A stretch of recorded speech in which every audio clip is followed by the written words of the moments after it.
ఓం శుభంకర్యే నమః. నిఖిల శ్రేయోదాయిని సర్వకార్య సిద్ధిప్రద పరబ్రహ్మస్వరూపిణి శుభంకరీ నమోస్తుతే. సర్వాబాధా ప్రశమనం త్రైలోక్యస్యాఖిలేశ్వరి ఏవమేతత్వయా కార్యం అస్మద్వైరి వినాశనం. వక్రతుండ మహాకాయ సూర్యకోటి సమప్రభ నిర్విఘ్నం కురు మే దేవ సర్వకార్యేషు సర్వదా. శ్రీ శ్రీ శ్రీ గణపతి సచ్చిదానంద సద్గురుభ్యో నమో నమః. శ్రీ మహాగణేశాయ నమః. ఆదిత్యాది నవగ్రహ దేవతాయై నమో నమః. మీనరాశి వారికి సెప్టెంబర్ నెలలో గల గోచార ఫలితాలను తెలియచేస్తున్నాము, శ్రద్ధగా ఆలకించండి. ఈ మాసములో మీనరాశి జాతకులు కొన్ని సమస్యలకి చెక్కు పెడతారు. స్త్రీ మూలకంగా కొన్ని సమస్యలు కూడా వస్తాయి. ఉద్యోగములో మాత్రము మీనరాశిలో ఉన్నటువంటి వారు చాలా జాగ్రత్తగా ఉండాలి. కళావిహీనంగా అయిపోతూ ఉంటారేమో అనిపిస్తూ ఉంటుంది. మీనరాశి జాతకులు స్వతహాగానే చాలా సుందరంగా గ్లామర్గా ఉంటారు. అటువంటి వారు కొంత ఎందుకో గ్లామర్కి తగ్గుముఖం పట్టే విధంగా తయారై ఉంటారు అని నా అభిప్రాయం గోచారం రీత్యా. కాబట్టి కొంత శరీరం మీద శ్రద్ధ పెట్టండి. అలాగే ఏదైతే గనక క్షవరము అంటే మనము కటింగ్ చేయించుకుంటానికి వెళతామో అది సరైనటువంటి రోజుల్లో వెళ్ళండి. ఎందుకంటే ఆ ప్రభావం చేత కొన్ని సమస్యలను మీరు ఇంటికి తీసుకొస్తూ ఉంటారు. అలాగే వ్యాపారము చేసుకునేటువంటి వారు మీ వ్యాపార సంబంధానికి సంబంధించినటువంటి స్త్రీలతో చాలా మర్యాదగా గౌరవంగా ఉండండి. ప్రతి విషయాన్ని కూడా సానుకూలంగా మీరు తీసుకుని స్పందించండి. విదేశాలలో ఉండి మీనరాశి వారు కొంత స్వదేశానికి సేవ చేయాలి అనుకున్నటువంటి వారికి ప్రభుత్వం నుంచి కొన్ని ఇబ్బందులు ఏర్పడతాయి. ఇవి తాత్కాలికం మాత్రమే. కొంత పునిస్టాప్ పెట్టండి. 2-3 నెలలలో ఎవరైతే గనక మిమ్మల్ని ఆపారో వారే వెతుక్కుంటూ వస్తారు, నమ్మండి. రియల్ ఎస్టేట్ రంగంలో ఉన్నటువంటి మీనరాశి జాతకులు సెప్టెంబర్ మాసములో లాభాలని చూస్తారు. అలాగే స్త్రీలు చాలా జాగ్రత్తగా ఉండాలి. కొన్ని విషయాల యందు అవగాహన లేకుండా లొడలొడా మాట్లాడి ప్రమాదాన్ని తెచ్చుకోకూడదు. గొప్ప వ్యక్తులు తాహసపడతారు. మీనరాశి వారికి సన్మానాలు జరుగుతాయి, బంధుమిత్రులను కలుస్తారు, క్షేత్ర దర్శనాలు జరుగుతాయి, గురుభక్తి పెరుగుతుంది. గురుభక్తి అనేటువంటిది చాలా అవశ్యం అండి కలియుగంలో. మనమేదో ఎవరినో ఇష్టపడ్డాము, ఆ భగవంతుడిని పూజ చేస్తున్నాము, ఆ భగవంతుడే శరణం అంటే కష్టం. ఆ భగవంతుడికి కూడా గురువు చెబితేనే మనకి మోక్షాన్ని ఇస్తారు. గురోరంఘ్రి పద్మే మనశ్చేన్న లగ్నం తతఃకిం తతఃకిం తతఃకిం. గురువే మనకి అజ్ఞానాంధకారాల నుంచి బయటకు తెచ్చేవాడు. ప్రతి విషయాన్ని కూడా ఒక సందర్భాన్ని, ఒక శుభాన్ని, ఒక అశుభాన్ని గురువుతో చర్చించండి. దాని తర్వాత ఇంటి పురోహితుడితో చర్చించండి. ఇంటికంటూ ఒక పురోహితుడు ఉండాలి. ఇవాళ రేపట్లో నచ్చినవాడు పురోహితుడు. వాళ్ళు నచ్చారు అంటే ఆయన మన ఇంటి పురోహితుడు మనకు వద్దు, ఆయన సరిగ్గా చేయడు, కంప్లైంట్స్ ఉన్నాయి ఆయన మీద. ఇంతకాలం మన పిల్లల పెళ్ళి, మన పిల్లల బారసాల, మన ఇంట్లో ఏ శుభకార్యం ఉన్నా ఆయన మనకి ముందు నుంచున్నాడు, ఆయన పనికిరాడు. ఎవడో ఎక్కడో గొప్పగా కనిపించాడు, ఎంతోమందికి లాభాన్ని ఇచ్చాట, ఎంతోమంది నాయకులని చేశాట, ఎన్నో ఎకరాలు కొన్నాట. అటువంటి వాడు కావాలి. పురోహితుడు అంటే గనక మన యొక్క హితాన్ని కోరేటువంటి వాడు. పురోహిత వ్యాపారం అంటే వాళ్ళు. కాబట్టి అది మనమే తెలుసుకోవాలి. పురోహితులని గౌరవించండి. ఏ శుభకార్యము జరిగినా సరే మీ ఇంట్లో, ఏ అశుభకార్యం జరిగినా, వాళ్ళ రేపట్లో ఫోన్పేలు అందరికీ ఉన్నాయి, వారికి కొంత దక్షిణని పంపించి వారి ఆశీర్వచనాన్ని పొందండి. ఇక్కడేదో తాత్కాలికంగా పురోహితుడిని పిలుచుకుంటే తప్పు లేదు, కానీ ఎంతో కొంత ఇక్కడ 1000 రూపాయలు ఇస్తే ఆయనకు ఒక 500 అయినా ఇవ్వండి ఇంటి పురోహితుడికి, లేదా ఒక 200 అయినా పంపించండి. ఎందుకండి అన్నారు, వాళ్ళ ఇంట్లో వ్రతం చేసుకున్నానండి, మీరు మా ఊరిలో ఉన్నారు కదా, నేను రావటానికి కుదరలేదు, మీరు ఇక్కడ దాకా రావటం అంటే కొంత కష్టమని నేనేదో నాకు తోచిన దక్షిణ పంపించానండి. ఎంత ఆనందపడతాడో బ్రాహ్మణుడు. అటువంటి పనులను చేయండి.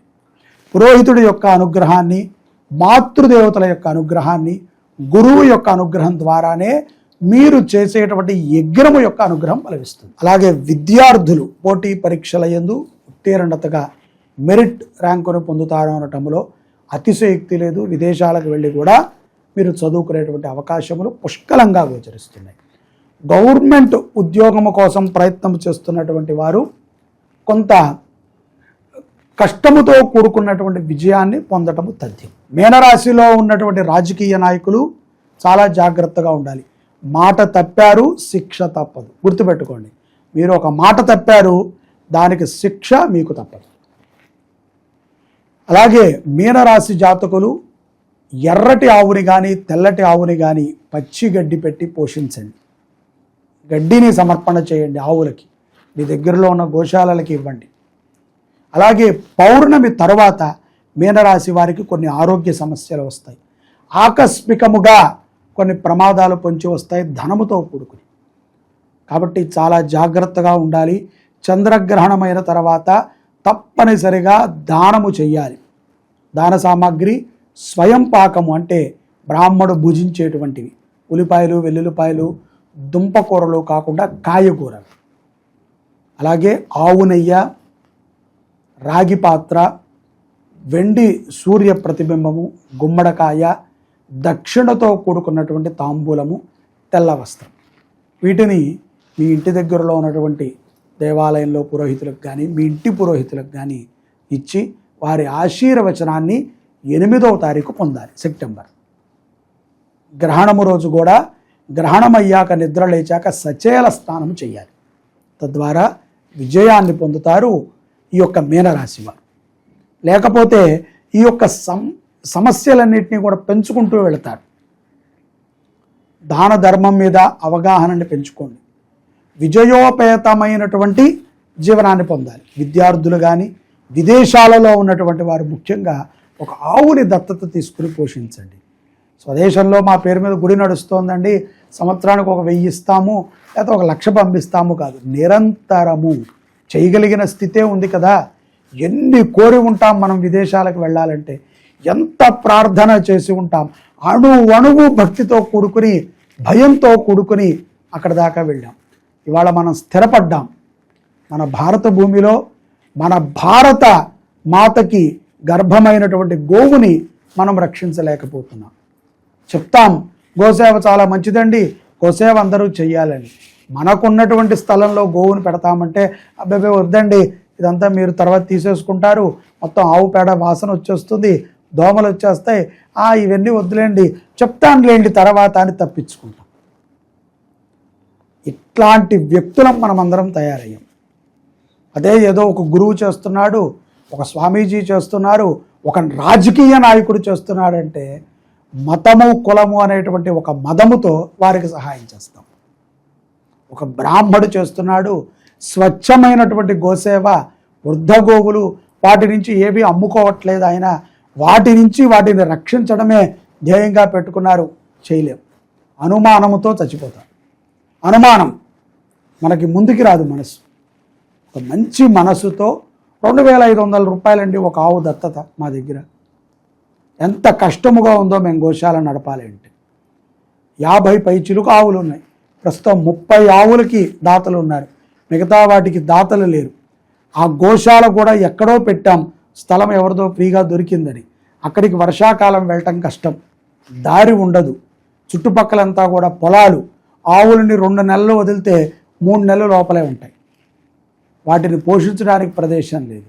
ఎకరాలు మనందరికీ భూములు ఉంటాయి. ఈ వీడియో చూస్తున్న మీకు కూడా ఉంటాయి. ఎంతో కొంత గోశాలకి మనము దానము చేద్దాం. ఇక్కడ పెట్టుకోండి, రోడ్ సైడ్న నలుగురు వచ్చి దర్శనం చేసుకుంటారు, అదే పుణ్యం. గోశాలకు ఇవ్వండి, నాకిమ్మని అడగట్లా, గోశాల కోసం ఇవ్వండి. గోశాల బాధ్యతను తీసుకోండి, రక్షించండి, పుణ్యం పొందండి. ప్రథమం శైలపుత్రీ చ, ద్వితీయం బ్రహ్మచారిణి, తృతీయం చంద్రఘంటేతి, కూష్మాండేతి చతుర్థకం, పంచమం స్కందమాతీతి, షష్టం కాత్యాయనీతి చ, సప్తమం కాలరాత్రీతి, మహాగౌరీతి చాష్టకం, నవమం సిద్ధిదాత్రీ చ, నవదుర్గాః ప్రకీర్తితాః.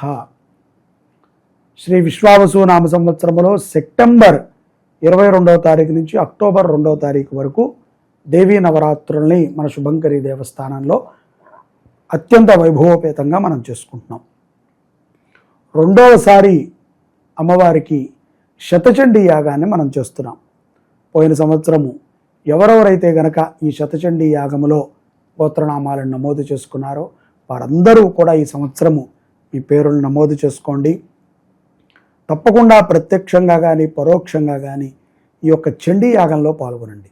శతచండీ యాగము అంటే 100 సార్లు దుర్గా సప్తశతి 13 అధ్యాయాలని కూడా పూర్వాంగ ఉత్తరాంగ సహితంగా పారాయణ మరియు 10 సార్లు హోమాన్ని మనం చేయటం జరుగుతుంది. అందున నవరాత్రులు మనము, మన పిల్లలము, మన కుటుంబ సభ్యులు అందరము కూడా సఖ్యతతో ఉండాలి. ఎప్పుడూ కూడా అమ్మవారి అనుగ్రహం మనందరం మీద ఉండాలి అని ఈ శతచండీ యాగాన్ని చేస్తున్నాం. మీరందరూ గోత్రనామాలను నమోదు చేసుకోండి. దేవీ నవరాత్రులలో దేవాలయంలో జరిగేటువంటి అలంకరణ సేవలకి కూడా ప్రతి ఒక్కరూ బాధ్యత తీసుకుని 9 రోజులు కూడా 10 రోజులు కూడా వారి వారి సేవలని అందిస్తున్నారు. అదేవిధంగా ఈ సంవత్సరము కూడా అందించండి. మీ యొక్క దివ్యమైనటువంటి సేవ ద్వారా మరింత గొప్పగా ఈ నవరాత్రుల్ని మనమందరము కలిసి చేసుకుందాం. రండి, అమ్మవారిని దర్శించండి, పూజలో పాల్గొనండి. అమ్మ దయ ఉంటే అన్నీ ఉన్నట్టే.